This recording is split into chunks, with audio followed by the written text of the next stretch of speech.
And I stood upon the sand of the sea and saw a beast rise up, rise up, rise up, rise up.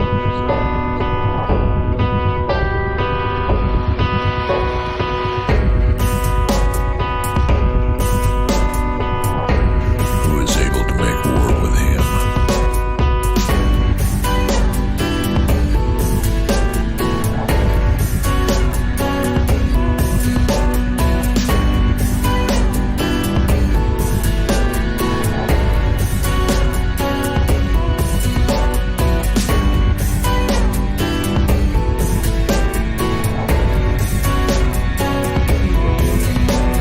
All right, guys.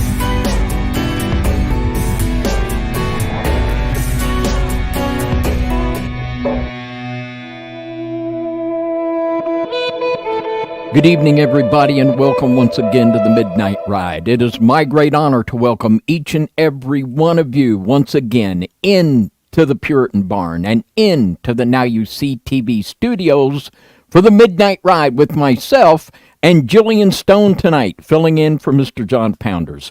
We are going to have a very frosty midnight ride tonight. Are they actually eating mermaids? Could such a thing be true? Well, before you dismiss it out of hand, you might want to stick around, and you won't have to wait long, because we are now live! We are now live. Yes, we are. And I'm here to introduce to you my co-host, Mrs. Jillian Stone, who's stumbling out of the gate here, but it'll get better. Jillian, how are you?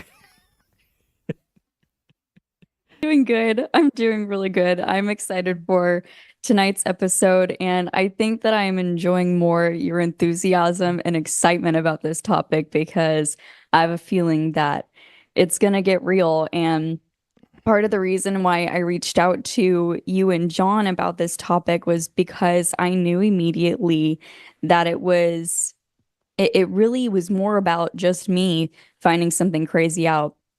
This information has the potential to convert Catholics, Jesuits, Gnostics, and really kind of calls out really the Messianic Hebrew roots movement, as well as, and then to add on with Judaism, there's a lot of different groups of people that this episode could impact in a very positive way, maybe show them who Jesus is for the first time, and doing it just well with our research and just praying to the Lord that he will reach the right people and he will just make people have ears to hear and eyes to see what we're going to be talking about tonight.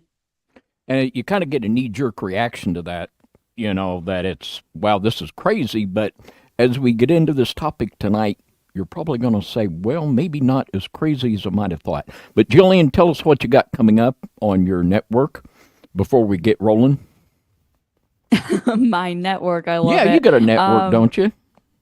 My network, I love it. I've never heard that used for my little gig going on, but it is a little bit of a network.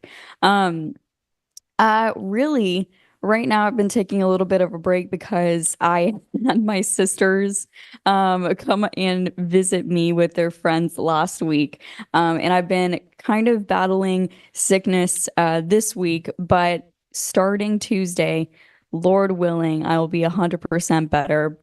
Tuesdays and Thursdays, I do a Bible study at 8 o'clock p.m. Eastern time. And I love those because we just sit and read scripture. That's what we do. That is literally the only theme of it. And I take you guys along where I'm currently at in the Bible, which I think gives more of like a genuine feel, because I see a lot of influencers on the internet and they act so perfect and they they seem like they really have it right, but I want to make sure that I establish a genuineness that you can't find so easily on other platforms. And so that's what we do on Tuesdays and Thursdays. And Man, as far as content goes, this is what I have going on tonight. And This as is it far right as here, isn't everything, it? right, that's pretty much it this week. But I think that this will kind of unlock a really a new realm of different topics that a lot of people have been wanting to hear from me. And I think that it's very timely, especially with Passover coming up. So, but yeah, that's pretty much everything that I have going on. Well, very I good. suppose I should mention what platforms I'm on to. And it's literally just my name, Jillian Stone. And yeah, I'm on Twitter, Instagram, TikTok, YouTube, and Rumble. But I haven't posted anything on Rumble in a very long time, so forgive me. But yeah, take it away, David. All righty. Well, just for our listeners, tomorrow night, 6 p.m. Central, Jasher and the Elemental Spirits on Sunday Night Live. And we got a little treat for you before we get into the topic tonight. Got a little commercial for Conspiracy Con. That's right. So, John, you want to run that commercial now? Come watch the Midnight Ride All live right. in person at SpiracyCon, August 22nd to 23rd in Cave City, Kentucky. Join us for mind-blowing revelations. Sign up for our newsletter to be the first notified when tickets go on sale and get 10% off your first purchase. Link is in the description.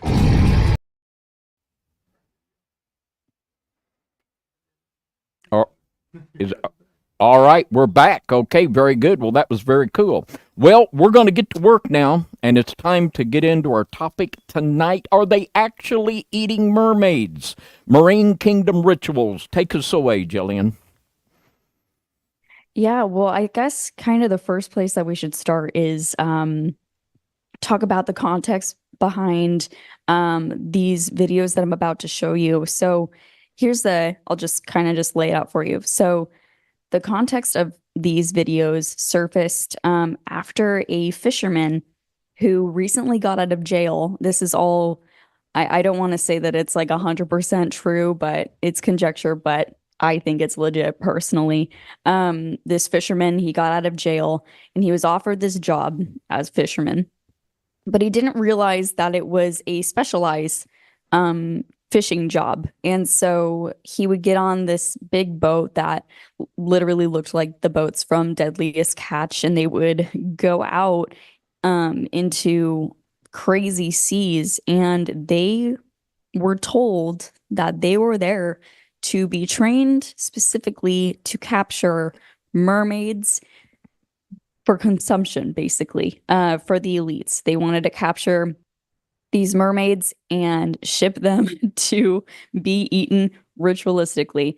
So I'm going to show you these videos, and I want to pull it up here really quickly to share my screen. Okay, hopefully it doesn't start going on me before I'm ready.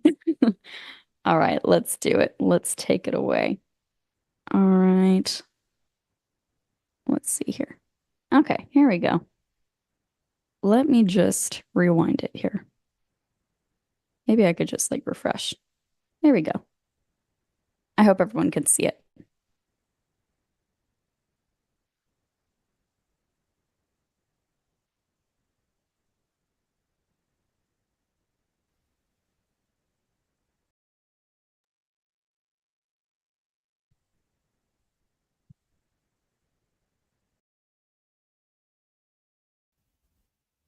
I can't hear her either.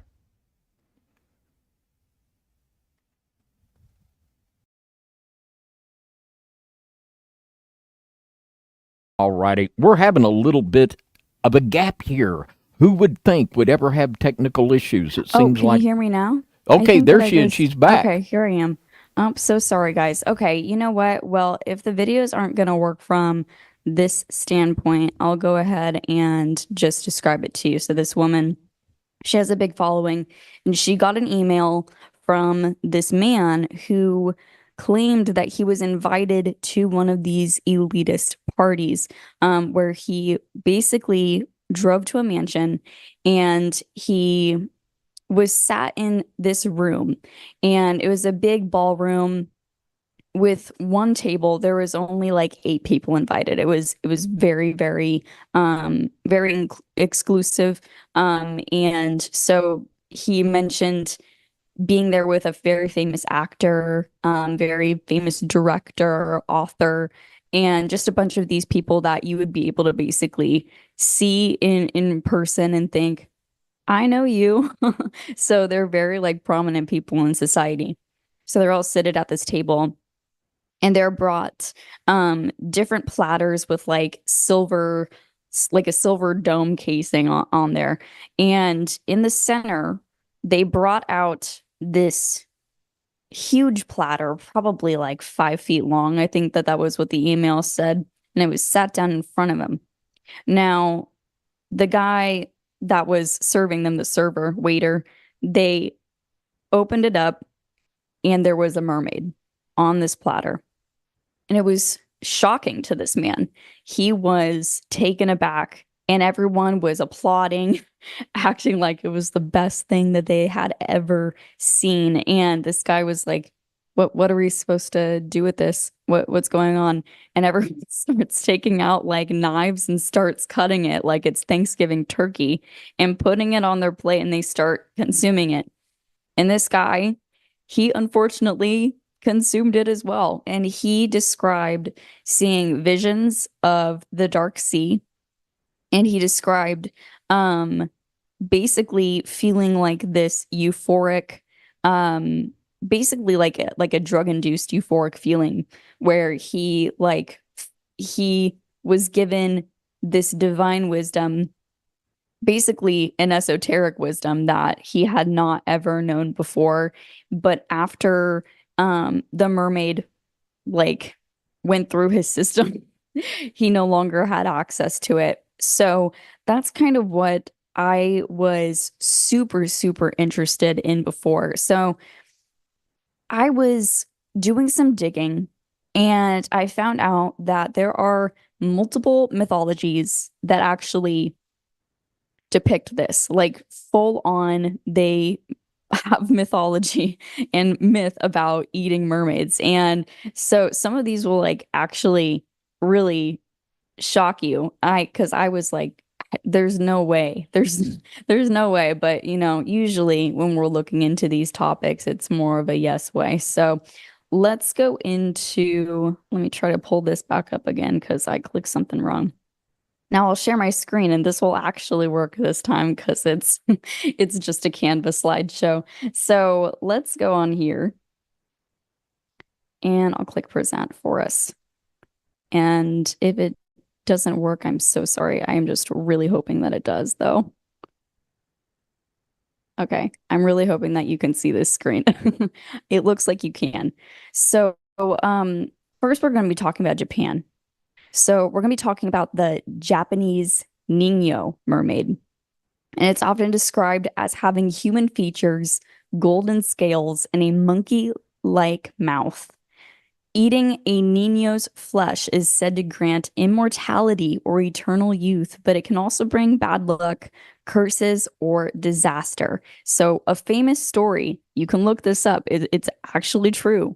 It's fully documented. Is a woman named Yao Bikuni.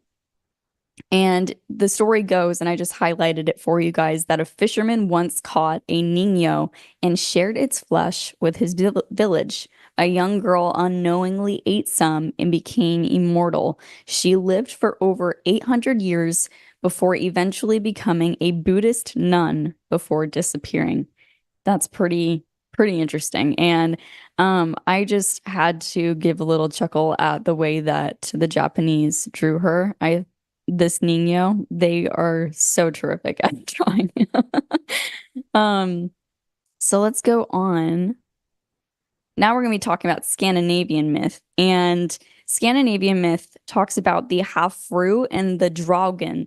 And the Scandinavian Hafru and Draugen, some Norse legends claim that consuming a Hafru, which is mermaid, or certain magical fish could grant longevity or power. The draugen, sorry, a ghostly sea creature, is sometimes associated with bringing misfortune or a curse fate for those who disturb it. So they're like kind of linked.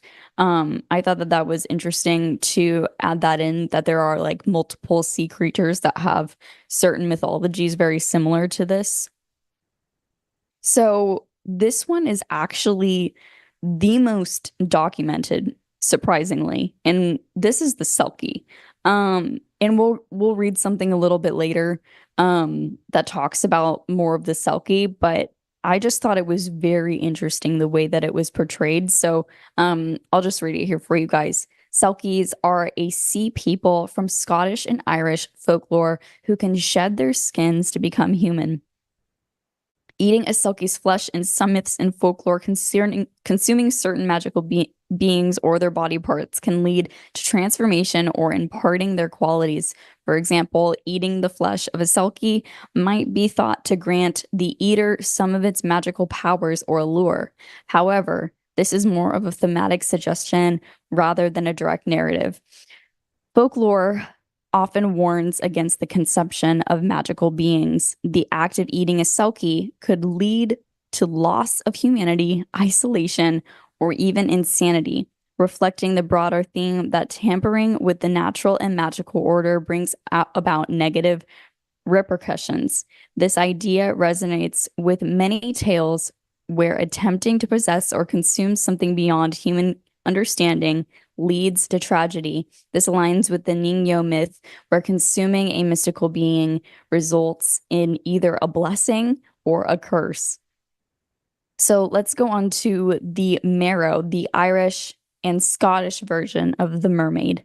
Marrows were said to have enchanting songs and dangerous influences. Some versions say that those who ate a marrow's flesh or wore their enchanted items would either gain great wisdom, but often at a terrible cost, lose their humanity or be bound to the sea forever, or be driven mad, longing for the ocean, paralleling siren myths. So now let me go into that Selkie story that I thought was so crazy. I actually found it this morning and I was like, I need to add it because who knew that this was even like fully documented. So this is actually by Norman Rowe, and you can find this exact article in the Hermetic Library. You can find it super easy. So I this is it's gonna really shock some of you, and this is all conjecture, but I think that you can see where I'm going with this. Seal oil was used for lighting purposes in the monasteries, as skins were for clothing, and from pages of Adamnan, we learn that the monks of Lyon, I believe, in the time of St. Columbia, which, by the way, guys, is in Scotland, had their own seal preserve. The animal was also very popular as an article of food. The natives of the Western Islands, says Martin, used to salt the flesh of seals with burnt seaware. This flesh was eaten by the common people in the springtime with a pointed long stick instead of a fork to prevent the strong smell, which their hands would otherwise have for several hours afterwards. Persons of quality made hams of the seal flesh and broth made from the young seals, served with the same purpose medicinally, but in a minor degree as seal oil. In Roman Catholic districts, highlight that, remember that. The common people ate seals in Lent on the ground that they were fish and not flesh. Annual raids were made on the seals after dark, usually in the autumn, and large numbers were captured. All, however, did not belong to the captors, for other persons of prominence were entitled to share. The parish minister, according to Markin, hath his choice of all the young seal, and that which he takes us is called by the natives Colin Rory, that is the Virgin Mary's seal. The steward of the island hath one paid to him, his officer hath another, and this by virtue of their offices. Now get this part. There is one local story which stands out from the rest that contains a song by the animal. A band of North US men slaughtered a number of seals on the Heisker rocks and brought them back to the main island. They were spread out in a row on the strand. One of the party was left in charge of them overnight to vary the monotony of his vigil. He wandered a little distance away from the row of dead seals. When sitting under the shelter of a rock, he beheld coming from the sea a woman of surpassing beauty, with her rich yellow tresses falling over her shoulders. She was dressed in an emerald robe and proceeding to spot where the dead seals lay. She identified each as she went along, soliloquizing as follows: the paw or hand of Spydrig, the paw of my tenderly cherished darling, the paw of my Fingalia, the paw of my long-legged, fair-haired lad who frequently sucked his finger, the son of Odian, son of Auden, the paw of the big red-haired lad who badly kept watch last night. The watchman surmised that the beautiful woman who now stood before him was a spirit from the vasty deep, and resolving to kill her, hurried for his weapons. She saw him and fled towards the sea, and in the twinkling of an eye assumed the guise of a seal and plunged beneath the waves. So I'll conclude that there, and I'll tell you exactly what I think happened there. I just think that it's so interesting that they literally, the Catholic Church at that time in Scotland, were eating seals and literally had preserves where they caught them. But then you see a local story where a bunch of seals are slaughtered, and this being comes from the sea and names them all by name, but very specifically. And given the history that we know, Selkie mermaids, they are part seal, part human. So, and also part of the lore is that they can basically take off their skin, their seal skin, to become human and walk on land. And so they have to carry the skin around them all the time. And when they're ready to go back in the water, they put their skin on, taking the form of a seal and plunging back into the water. So I really am just wondering, were they eating seals or were they eating selkies, knowing everything that they did, knowing how entrenched at that time people were in mythology and mystery religion. So, yeah, David, I would love to hear your thoughts and what your research brought you. Well, it sounds like we're dealing with chimeras and with shapeshifters, and far from being just an isolated topic, you can find this mermaid and this female water creature in basically every culture, has some kind of a version of that. And all on top of what you wrote, we could add the Greek legend. And in Pliny's Natural History, he records one of many reports of what they called Nereids that would routinely wash up on the shores when they would die. And according to the Greeks, the Nereids were the daughters of the old man of the sea. We're obviously dealing with a female Nephilim creature. And these would be accompanied by a giant. And there would be a giant in the water, and there would be a swarm of these Nereids that would be with the giants. But this is what Pliny wrote about it. And this is in his Natural History. He says, the governor of Gaul wrote to the late lamented Augustus that a large number of dead Nereids were to be seen on the shore. I have distinguished members of the Order of the Knighthood as authorities for the statement that a man of the sea has been seen by them in the Gulf of Cadiz, with complete resemblance to a human being in every part of his body, and that he climbs on board ships during the hours of the night, and the side of the vessel that he sits on it is at once weighed down, and if he stays there longer, actually goes below the water. But there are many, many reports about these Nereids in the Greek culture. And as you can see already, every culture has some kind of a version of this female water creature.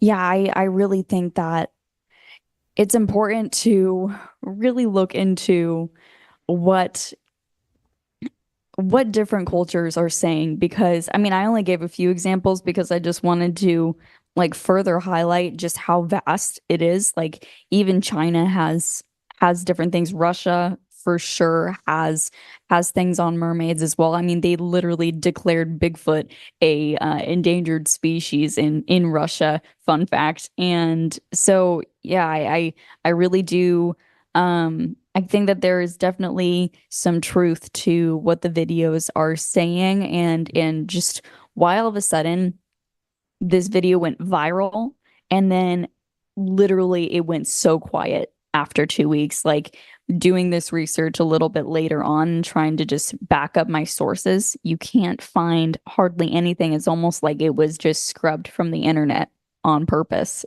You know what I mean? Adrenochrome for the elite. Yeah. Yeah. Well, David, I want to hear what else you have to say because all of my slides are all done. All righty. Well, let's talk about the Leviathan. And you were wanting to get into the Leviathan this evening. So why don't you go ahead and share your thoughts on that, and I'll just roll with you here. Right. So kind of the reason why it led me down to the Leviathan was because I actually had just finished up Psalms.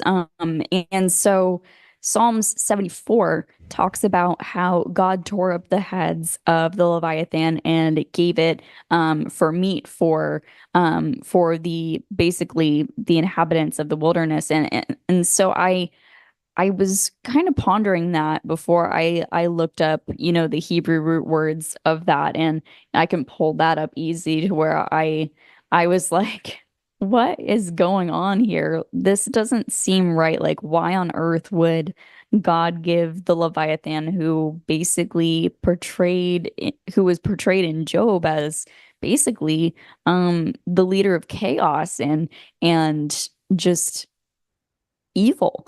And so I looked it up, and so Psalm 74 verse 12 is where it's at if you guys are wondering. And so where it says meat, the Strong's concordance of meat is H398, and inhabitants of the wilderness is H6723. And the meat is in context of actually like animal food, like we're talking dog chow. And the inhabitants of the wilderness is in the context of desert dwellers and wild beasts.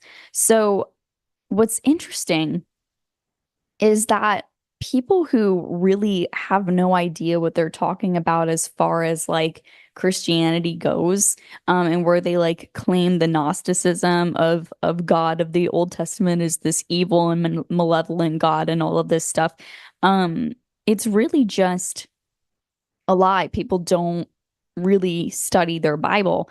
And I think that it's a very important thing. If there's something that you're confused on, literally just check the Strong's Concordance, literally just check the meaning of the word in the Webster's dictionary. Actually, David, when you brought out that big book, I decided, he's got a physical book. I'm tired of staring at a screen. So I bought myself like this huge Webster's 1800s dictionary. Well, good for And you. Big believer in books with pages in them. oh yes, yeah, it almost broke my wrists carrying up the stairs. It was so heavy. But yeah, I just felt it so eye-opening as far as that goes. And then also, I know that you'll get into this later, but how the Zohar and how the Catholic Church portrays this. And I couldn't find any direct quotes upon my research, but you can really tell the way that they view the Leviathan based on the way that they write in their basic like commentaries on Job 40 and Psalm 74, all of this stuff. But they basically highlight the Eucharist every single time in their commentaries about Job and then also about Psalms, but then they claim that the Leviathan is this terrible, terrible, terrible spirit entity, but then they go ahead and talk about the Eucharist right after and how the Leviathan is a shadow of dark divinity, and it is the hidden light of God, and it's just this weird thing. And then you have, which is even crazier, and this actually full on like goes into this, is like Kabbalah and the Zohar, and Aleister Crowley writes about this in his theurgy manuscripts and whatever it is that he wrote and all of that, just about the Leviathan being a symbol of divine knowledge, and basically when you take part of its flesh, you become a part of this esoteric group that just has basically has this godliness about them. So yeah, I want to see what you think about this, David, and what you found on that subject. Well, I remember we were talking earlier that you were talking about Psalm 74, about where it says that Leviathan will be given to the people of the wilderness, that you believe that these were Nephilim type people that were eating this Leviathan. And that's right there in your scripture in the 74th Psalm. Well, in the commentaries, Gill and Ellicott both mention a people, and I will get this wrong. I'll spell it for you. ICHTHYOPHAGY.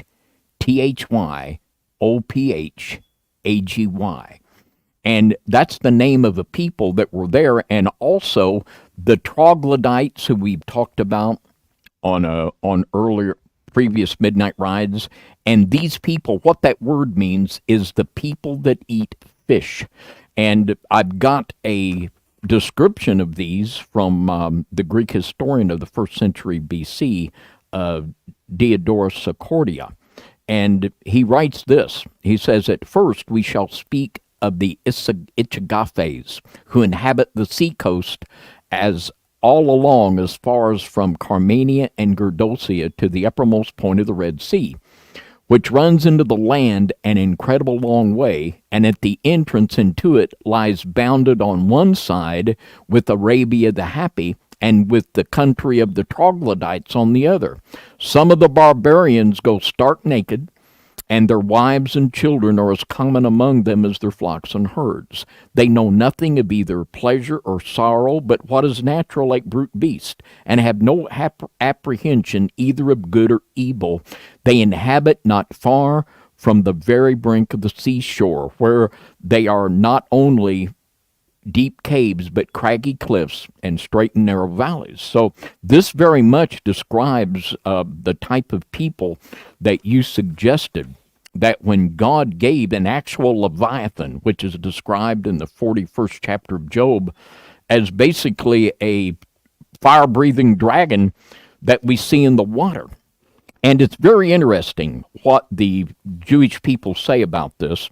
And I'll read from the Talmud. I'm going to read from the Baba Batra, from the Santhino Talmud, and write what they actually say about it. And it says here, this is on page 299, it says, "Rabbah said in the name of Rabbi Johan, the Holy One, blessed be he, will in time to come make a banquet for the righteous from the flesh of Leviathan." Now, in the text you were talking about, this Leviathan was given to these Nephilim people that were in the wilderness, but the Jewish people believe here in the Talmud that the Leviathan will be a big feast when the eternal Jewish kingdom comes in. Now, we know that the Jewish people rejected Christ as the Messiah, and that the one they're looking for is not Christ, but what the Bible would talk of the beast. Now, when Jesus comes back, there'll be the marriage supper of the Lamb. Now, this is the antithesis to that. When their Messiah comes, they're looking forward to a feast of Leviathan, just like when the Lord in 74th Psalm, he fed the Leviathan to these Nephilim people. And it gets even more bizarre. It goes on to say, The Holy One, blessed be he, will come in time to make a tabernacle for the righteous from the skin of Leviathan. And the one that will come is the Messiah they're looking for, not Jesus. And he will take Leviathan and make them a big banquet, the feast of the beast. And then they're going to take the skin of Leviathan and they're going to make an actual tabernacle there. Now, this is beyond crazy to me. You talk about eating mermaids is crazy. This is even more bizarre. And the same things are echoed. I have another book called The Jewish Utopia by Rabbi Michael Higger, and he talks about the final state, and he talks about the tabernacle they're going to make, stretch the skin of Leviathan all around the eternal city and have the big feast of Leviathan. And it's even more strange.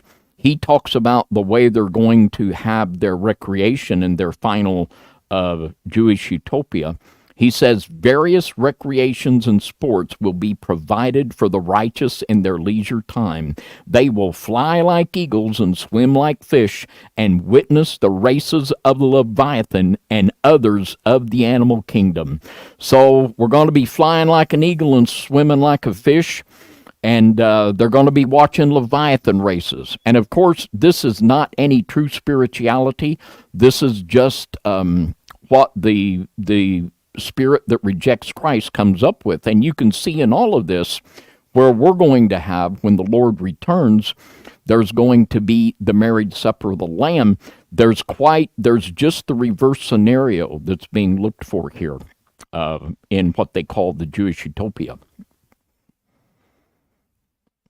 Yeah, I think that it's so crazy. So crazy. I think that maybe some of you in the comments or the audience are, you're thinking, what is going on? Right? Because that was kind of where I was. I was so incredibly just drawn back. I think that one of the biggest things that, it all comes down to is really the authority that the Marine Kingdom has over this world, that they claim to have at least.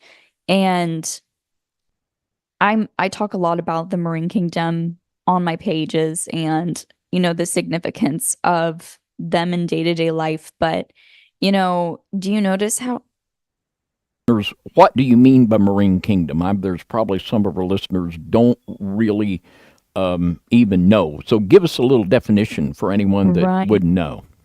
Right. I'm so glad you told me that, because I totally would have forgot to add that very important bit of information. So let's start off just by, the briefness. We have seen in books like Job, right? How dead things were formed underneath the waters. But we also need to reflect on Genesis 6, right? Genesis 6 talks about the Nephilim, how they were procreated, all of that stuff. And we also know that some of them survived and they carried on as different fish gods in across different mythologies. And especially in the Bible, we have the god Dagon, who is a fish man. And we have very, very many, even like Baal is portrayed in some different mythologies as a bull. Sometimes he's portrayed as like a bull, like a bull's head with a fish tail. Like there's a lot of really interesting things with the way that some of these gods are portrayed. And you find that even Ishtar or Inanna, they all are these really prominent like sea goddesses. They all come from the sea. And so why does that matter? Okay. The reason why it matters is because during the flood, when all of mankind and Nephilim kind, at least, that were washed away, that created a spiritual principality that is probably the biggest spiritual principality there is. And if you are oppressed by this specific entity, you are going to have a harder time probably breaking the cycle of its oppression, because humans are more than 80% water. They can inhabit us very easily and they can torment us very easily because we are a very comfortable environment. You see in different stories, like when Jesus cast out the legion, and the second set of demons that were in two men into pigs, and each time they ran into the water because that was what was comfortable for them to inhabit. The marine kingdom is very vast, it is very large, and there's a reason I believe that they say at least that only like what 5% of the ocean has been explored. Why do you think that is? And I think that, there is a very good reason why they decide to leave parts of the ocean alone. It's because they know it's not their zone.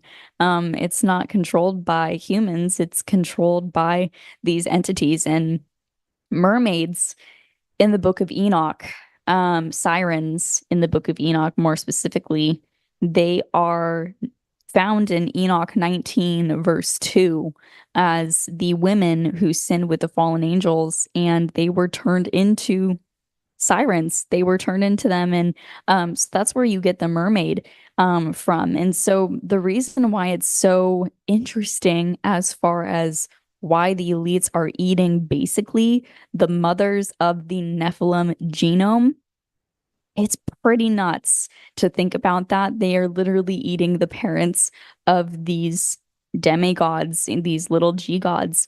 And it makes perfect sense because there's nothing new under the sun. We know that plenty of different mythologies around the world participated in cannibalism. I mean, heck, you want to talk about like Greek mythology where you have like Poseidon who eats his children, and like Zeus and and all of that. Like you you just dive into what their mythologies are. It doesn't really matter what it is. Aztec, Russian mythology, Roman mythology, you name it. It's literally all there. Like the cannibalism that they participated in is crazy.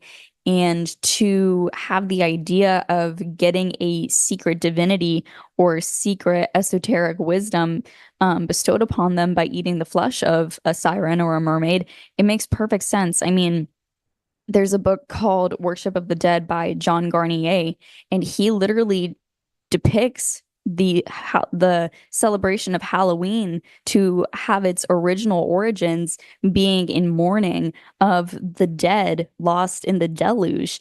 There is a lot here about the marine kingdom, and there's a lot here behind even the Leviathan and mermaids and all of this stuff. It's real, and these people, I think that it's a really big thing to highlight. These people, and I mention this all the time with David on the DOC, the people who built our societies today, they full-heartedly believed this. And we know, I mean, you guys know just as well as I do that society, it's grand, especially from, hundreds of years ago, thousands of years ago, with all this grand architecture, all of that, depending on which origin story you want to believe of who built what, there was a level of intelligence, right? I don't think that, someone could be so stupid as to believe in something made up like fish people and have the ability to literally, build an entire skyscraper. And not just that, but participate avidly and devoutly in every single holiday, every single ritual, every single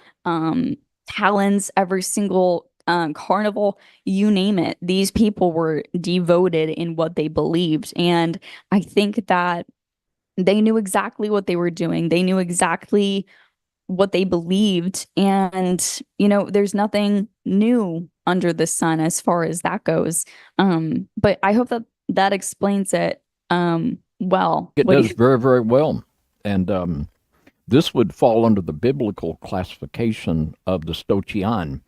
That would include, though, there's water spirits.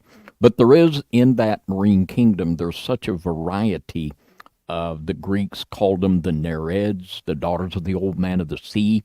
We have the mermaid. And what was very, very popular even in the time of Christ was called the nymphaniums. And there was one of these at Baalbek. We showed this on one of our broadcasts, Brian and I did. And it was literally just a temple with a great big pool there.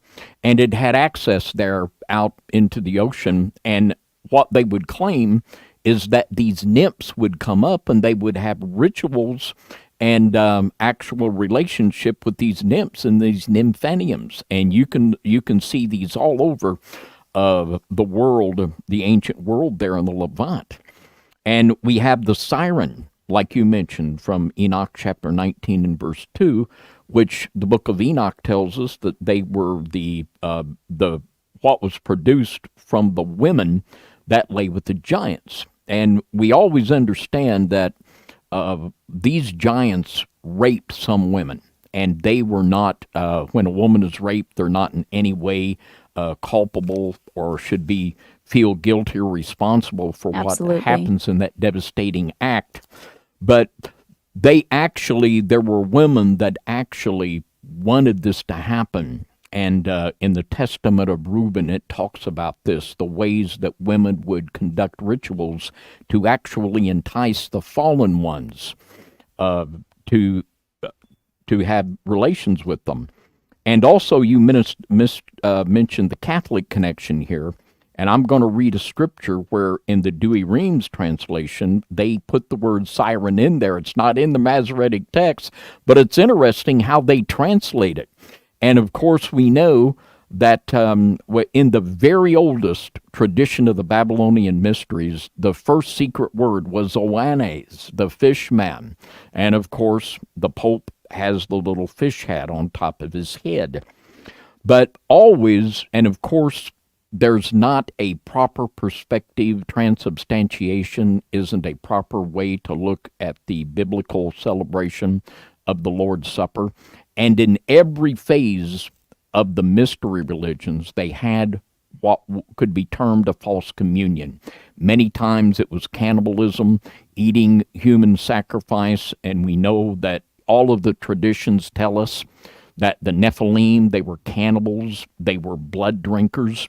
And it speaks, there's so many records of these nymphaniums, and it's very interesting. I want to read from the Douay-Rheims, the Catholic translation, which was a total Jesuit translation from the two cities in France, Douay and Rheims.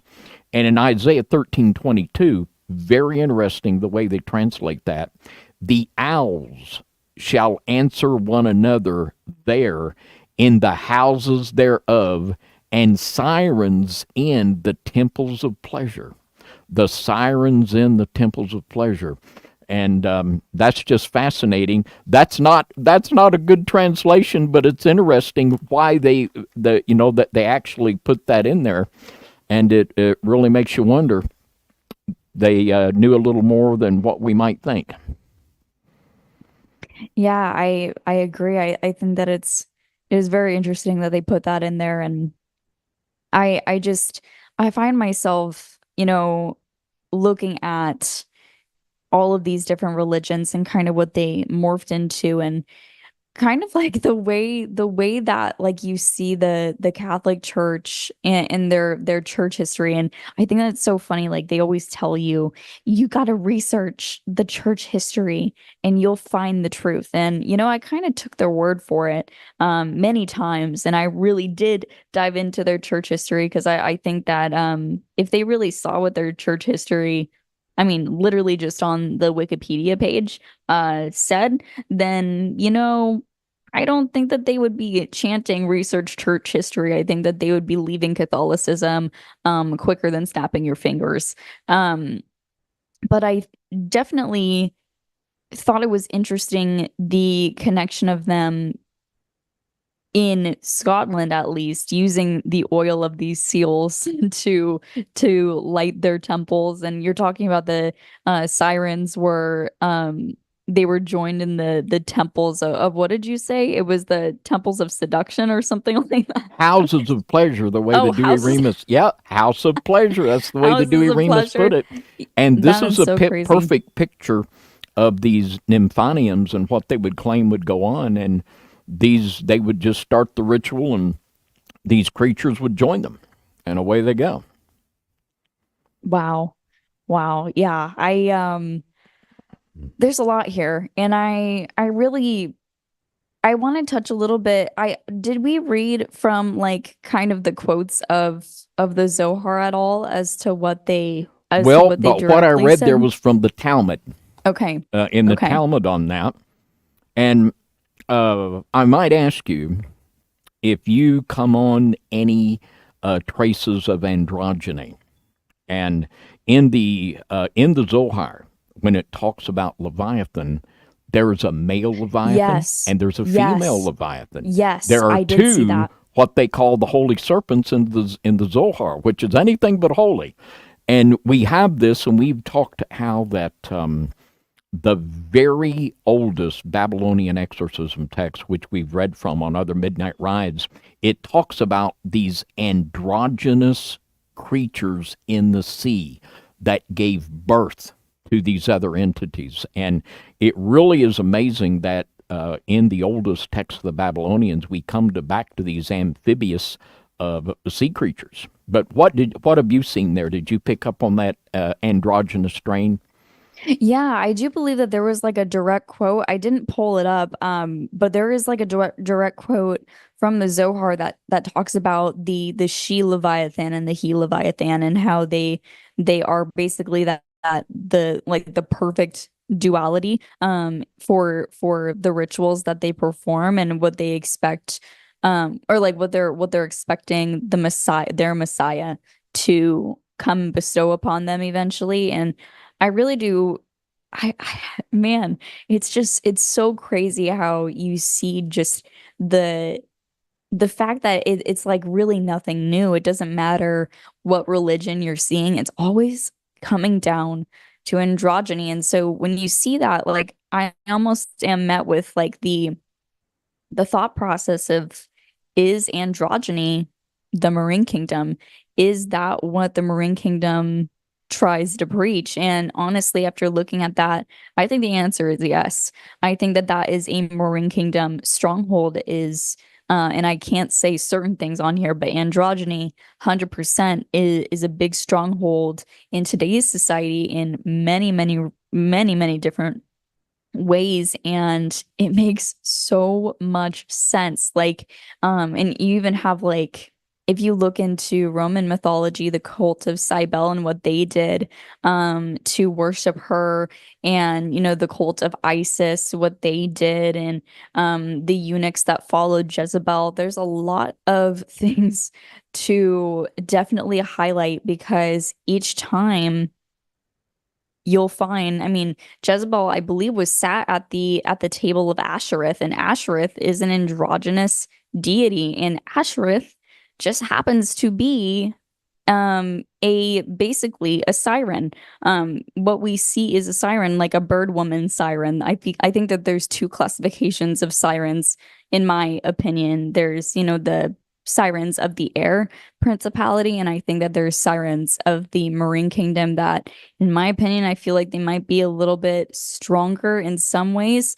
But you can't shy away from how prominent Ashereth was, or Lilith, or I mean, they're all the same deity: Isis, Lilith, um, Inanna, Ashereth. You know, you name it, they're all the same, and it really just comes down to, you know, really like if you're in Judaism, if you're currently in Judaism, why why would you want to eat something that literally is written biblically to be, you know, the founder of chaos and evil, and who I don't remember the exact verse, but it says something along the lines in Job of anyone who dwells with the Leviathan. I believe that it writes that they are the children of chaos, basically.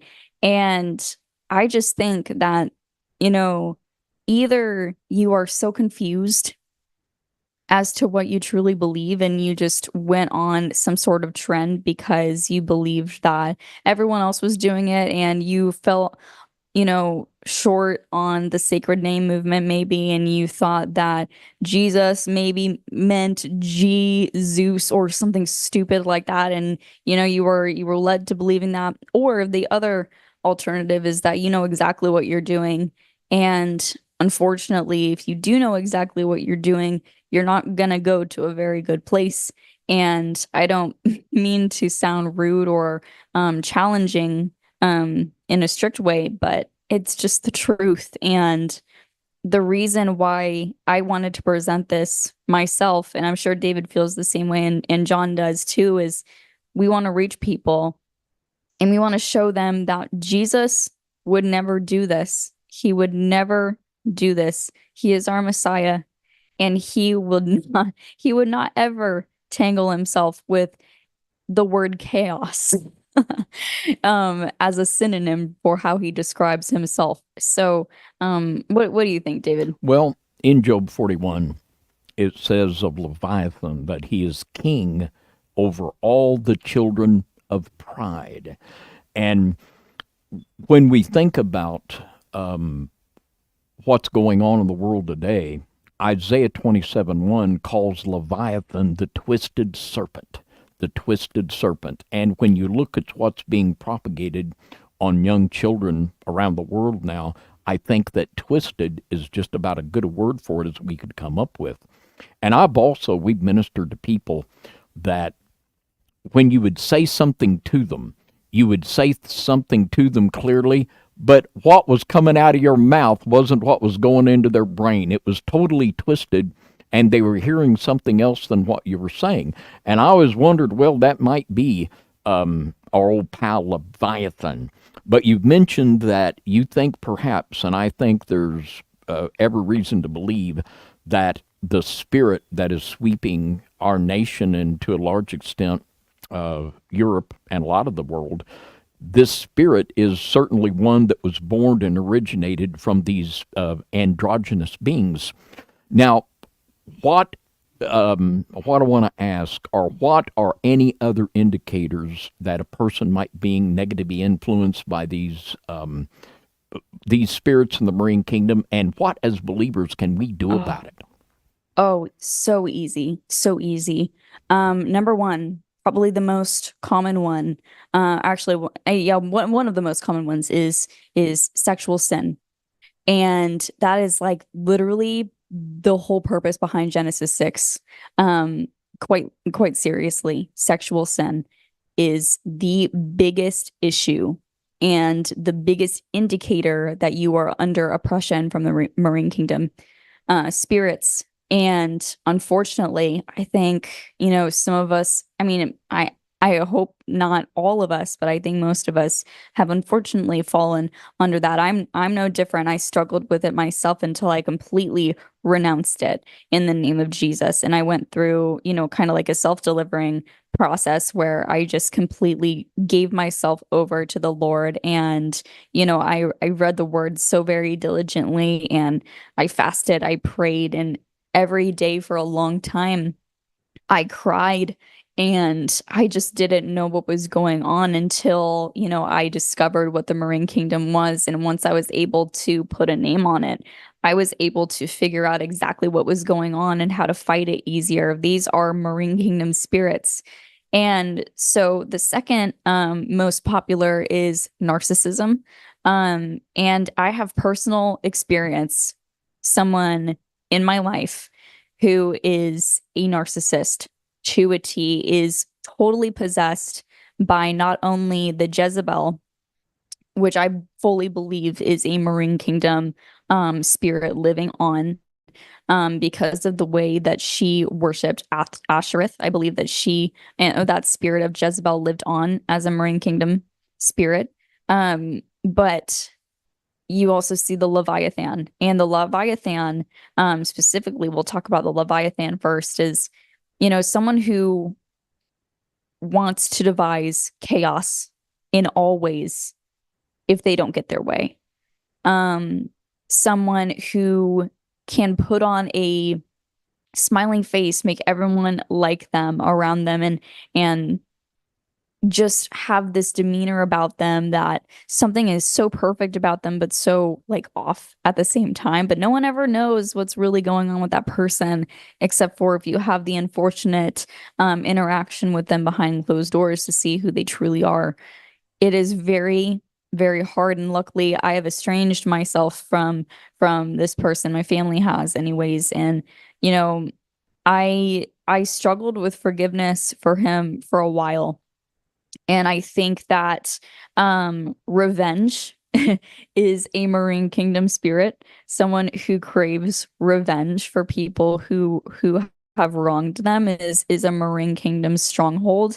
Because if you look at it this way, how mad, angry, vengeful do you think that these demonic entities are that unfortunately for them, they were wiped clear off the face of the earth and they are now forced to dwell in the waters and they can't have their own body as a vessel anymore. So they feel the need to pick a human host to oppress. The spirit of anger, I think is, rooted in the Marine Kingdom as well. There's a lot of different strongholds that I believe is rooted in the Marine Kingdom, but yeah, sexual sin and narcissism are two really, really big issues that people deal with today. And there's multiple different spirits that are associated. The Leviathan, you have the dragon, you have the Lilith spirit, and who is the same as the Ashereth. You have the siren. There's a lot, like I said, and secret societies even use them. There's like the octopus and there's the trident, and there are like the lobster. There's a lot of different ways that you can look at the Marine Kingdom and discover so much more. But I think that when you kind of discover that they are kind of the root behind hidden sin, and the root behind iniquity, starting out, it's a big thing. And, as far as like principalities of the air goes, that is all about, brain manipulation. I believe that like MK Ultra would be something to do with the frequencies of the principalities of the air.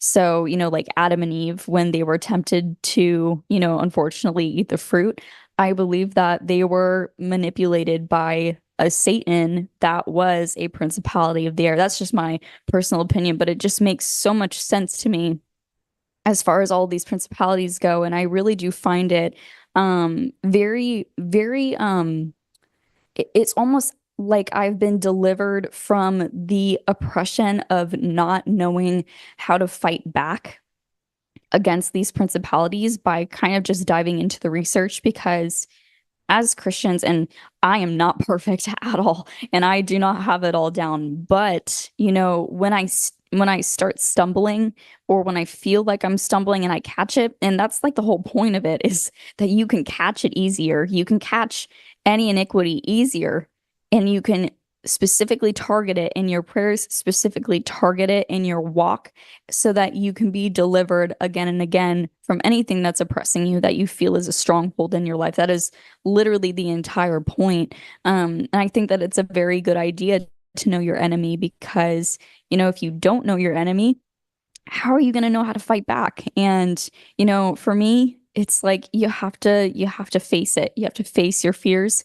You have to face what is in front of you. There is no sin that is too great for the Lord to forgive. And we're not perfect, but we can at least try.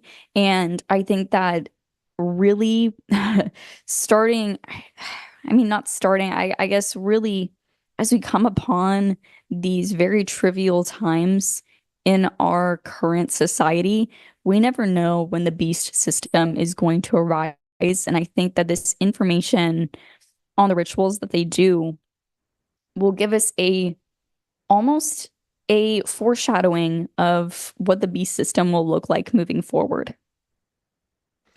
According to Plato, Poseidon, when he founded Atlantis, right there in the center of Atlantis, he took a human woman by the name of Clito, and he lay with her and impregnated her. And around that bed, he turned it into his throne, and he built Atlantis around that with the concentric circles. And it was all, and of course, that's just the biblical Genesis 6 scenario.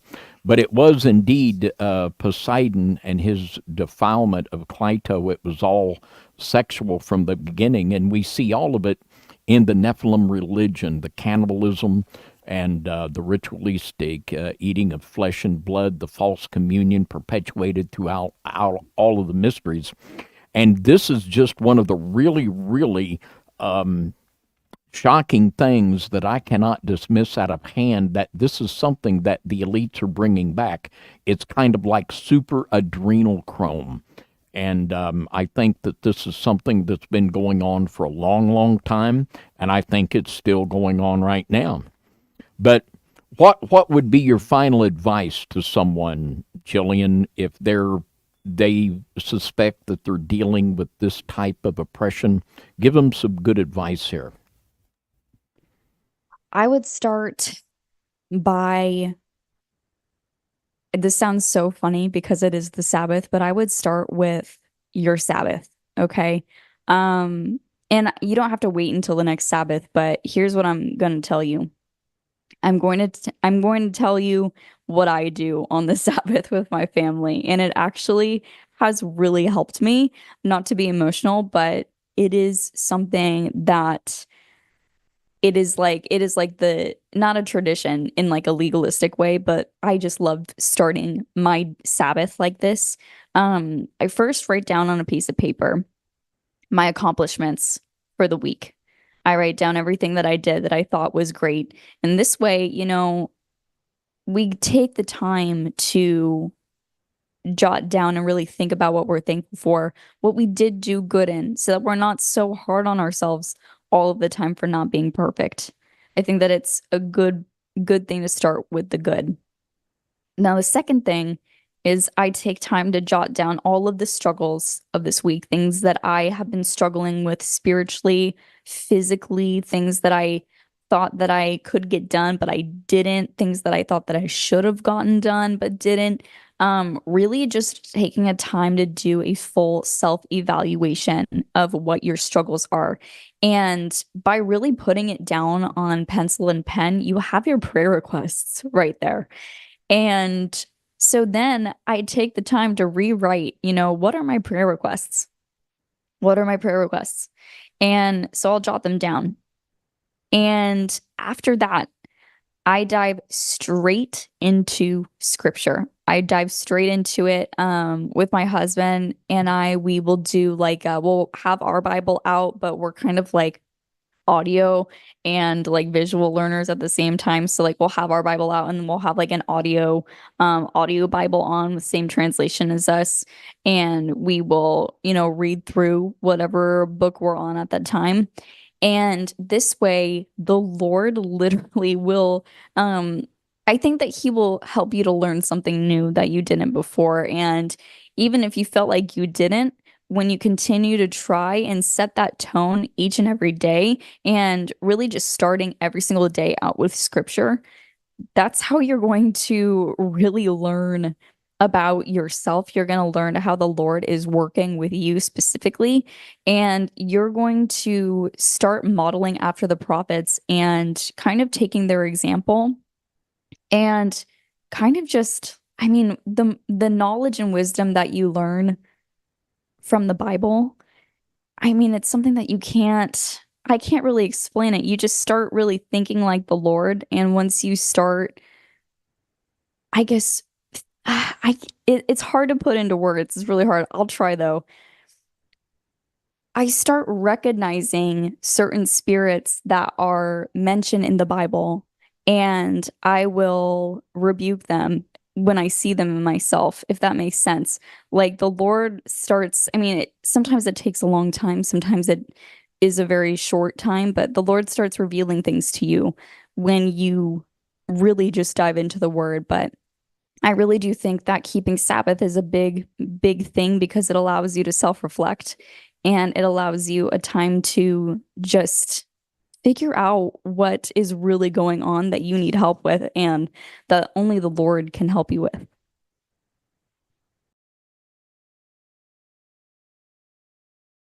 Obey God and honor God's Sabbath. That is a very, very great place to start.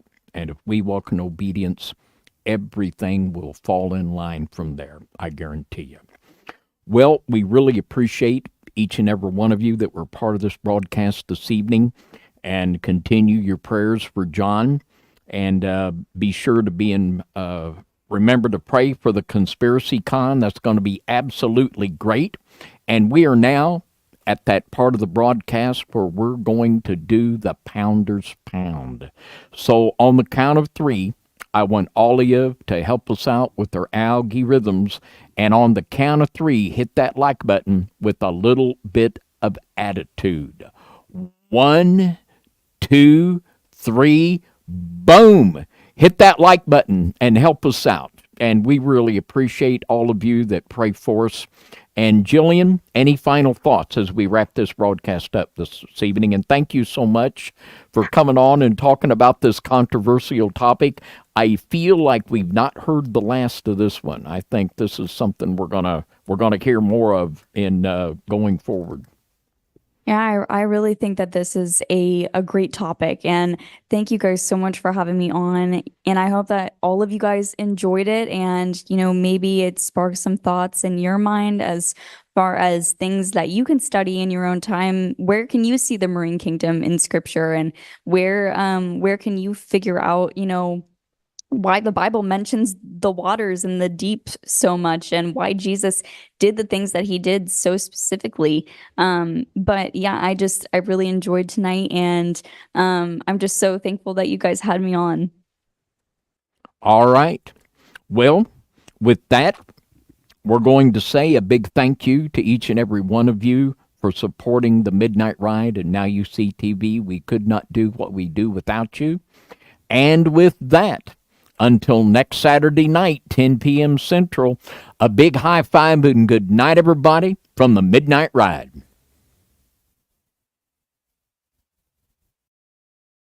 And I stood upon the sand of the sea and saw a beast rise up, rise up, rise up, rise up.